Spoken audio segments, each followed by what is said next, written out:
Lección octava del tema cuarto de la filosofía de la naturaleza. Además de lo que aporta la teología cristiana a la filosofía de la naturaleza en lo que respecta, en lo que afecta al universo, también es un cambio profundo en cuanto a nuestra propia comprensión, es decir, en la visión del hombre, que decíamos también tiene una parte corporal, material, y por lo tanto también esa dimensión material es algo, un elemento de la filosofía de la naturaleza. Para los griegos, en esa concepción cíclica de un mundo idéntico a sí mismo, que se va repitiendo, el hombre no puede ser más que alguien que se quede pasivo, estático, contemplando lo que ocurre. Y lo que tiene que hacer es sortear como pueda, lo mejor posible, la suerte, el destino, que es lo que le toca. Cada quien venimos a este mundo con un destino. Ese es el componente fundamental de la antropología griega, el destino. A ti te toca un papel determinado. ¿Quién decide eso? Bueno, pues la suerte, la diosa Fortuna y lo que te ha tocado. Pero tú no puedes cambiar nada porque esto es una rueda que va girando. Entonces cuando tú naces, a ti te tocó determinada parte de la rueda, tú tienes que girar con ella, haz lo mejor que puedas, pero no te puedes salir de ahí. No puedes moverte, no puedes hacer nada. Entonces, que la suerte te acompañe, como dice Noé, ¿verdad? En la concepción judeocristiana y en lo que aporta en concreto la filosofía cristiana a la filosofía de la naturaleza, el hombre no es alguien estático, no es alguien pasivo. Fíjense que, claro, fruto de esa visión estática y cíclica, a la vez, por eso los griegos no desarrollaron apenas todo el tema técnico. No era precisamente su fuerte, fue la filosofía, pero no lo técnico. No fueron las llamadas artes utilitarias, prácticas. Por esto mismo, porque claro, si simplemente soy un objeto pasivo del destino, tampoco me interesa cambiar mucho. Sin embargo, en la concepción cristiana, decíamos, el hombre se sabe parte protagonista de un mundo que está en una evolución no cíclica, sino lineal, en una línea hacia un destino que es la consumación, la vuelta a Dios. Y que ese camino no es automático, no es que vaya a darse tal cual diga el destino, sino que depende fundamentalmente de lo que haga el hombre, como elemento fundamental de la marcha del mundo.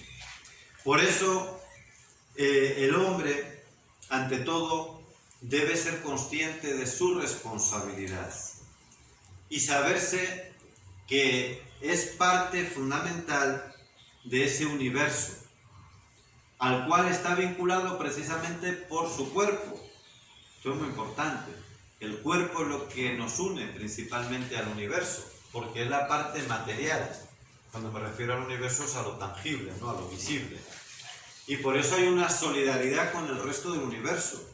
De hecho, esto hoy las ciencias lo han demostrado al hacernos ver que como todo surge en lo que se llama en el Big Bang, puede haber otra teoría que luego lo cambie, pero bueno, en principio aceptamos la teoría del Big Bang y todo por lo tanto tiene origen en una condensación bien pequeñita, ¿verdad? Que por decirlo de una manera simple, explota y se va expandiendo y de ahí surge todo, de esa explosión inicial. Pues lógicamente, de acuerdo a esa concepción, no nos debe extrañar, como hoy están demostrando las investigaciones, que nosotros, nuestra parte corporal, tenga elementos de las estrellas. Esto es lo que han investigado, o sea, lo que han concluido hoy las investigaciones, que nuestro cuerpo tiene restos de estrellas, de otros planetas. Y esto a mí me parece hermosísimo, ¿no? Porque es el signo de la solidaridad que a través de nuestra dimensión corporal nos une al resto del cosmos. Pero además, esta solidaridad no implica, como les decía, la pasividad de los griegos, sino que implica que desde nuestra autonomía y de nuestra libertad estamos llamados a ser la cabeza de este universo, dueños, no en el sentido despótico, sino de responsabilidad. Este dominio humano sobre la naturaleza consiste sobre todo en dar su plena significación al retorno de las criaturas a Dios, para darle a Él mayor gloria.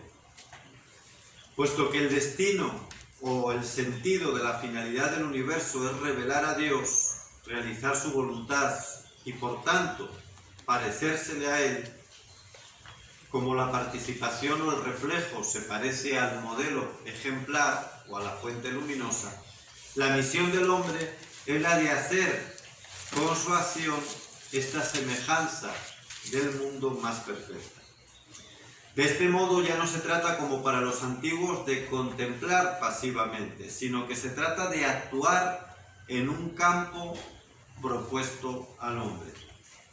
Esta doctrina es la que ha hecho posible que, frente a ese desinterés de los griegos por el tema técnico, pues al contrario, si tú presentas al hombre como protagonista de una evolución que no es ciega, no es cíclica, sino que es vectorial, va dirigida hacia un destino, pero depende de cómo vayamos nosotros realizando esa marcha, pues ahí se entiende el despegue del esfuerzo técnico que se da en la cultura cristiana, sobre todo a partir del siglo XII y XIII, aunque las bases también están anteriormente. Y se entiende también todo el desarrollo de la teología del trabajo, de la teología de la encarnación. Esta vocación del hombre además está históricamente condicionada por el camino que el propio Cristo nos ha marcado a través de su encarnación y de su vivencia aquí en la tierra. Por la encarnación, la humanidad y en ella las demás criaturas, porque la humanidad, hemos dicho, es la cabeza del resto de la creación, recibe un nuevo significado. Ya no es simplemente un sujeto que mira desde fuera, sino un sujeto determinante en la marcha del universo. Y llegamos así, amigos, a la edad moderna. ¿Cuánto nos queda? 8 minutos. Entonces vamos a seguir con la edad moderna. Digo que llegamos a la edad moderna. La edad media, dicen los historiadores, acaba en el siglo XV.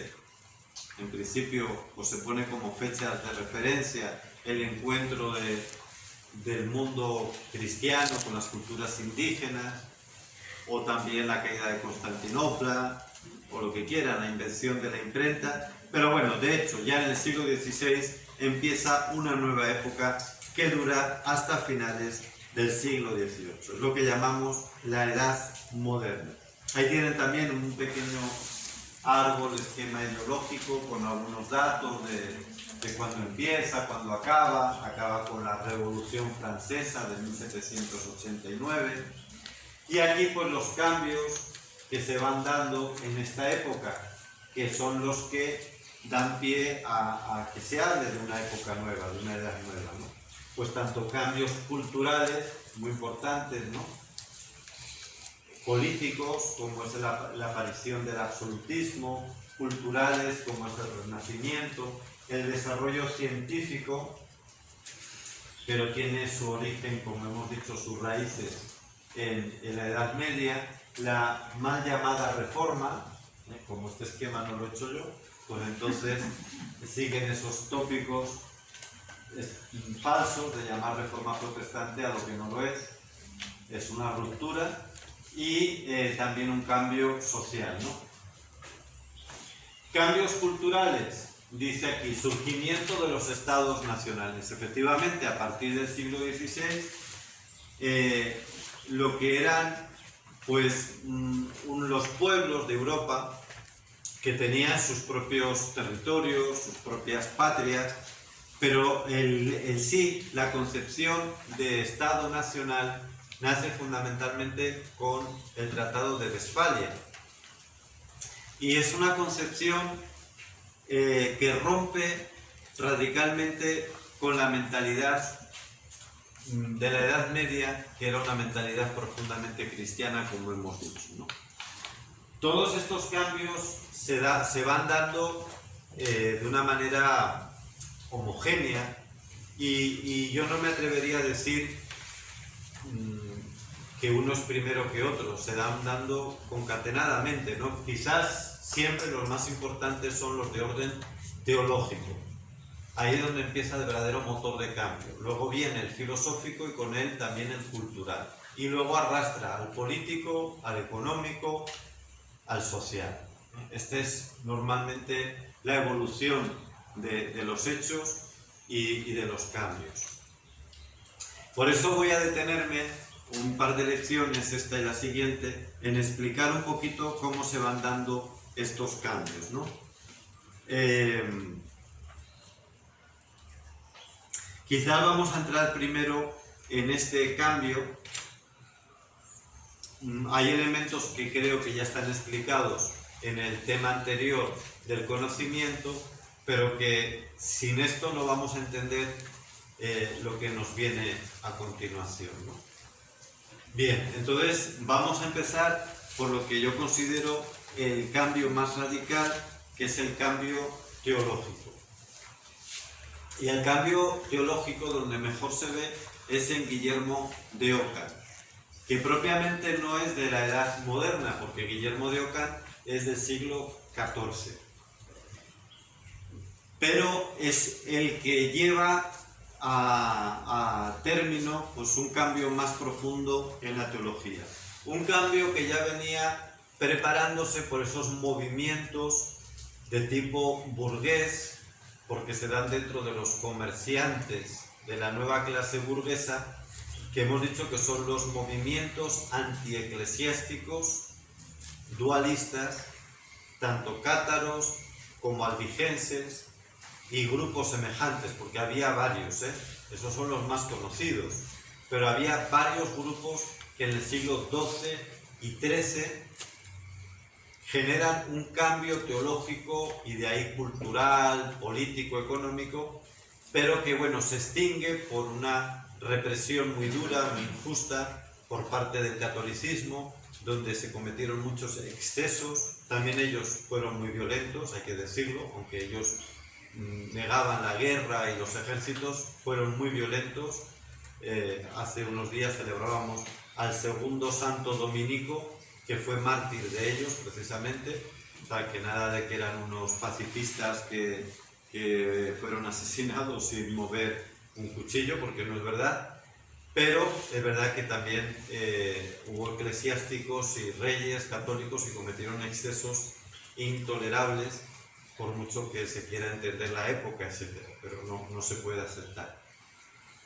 Bueno, pero estos movimientos antieclesiásticos de origen burgués van generando un cambio, y es Guillermo de Ockham en el siglo XIV el que lo sistematiza en un tipo de teología que es la que va a generar un gran problema y que es lo que va a hacer también el cambio cultural, político, religioso, y de ahí viene un cambio en la filosofía de la naturaleza y de ahí viene también este dualismo que existe hoy entre fe y razón. Y esto lo vamos a explicar en la siguiente lección.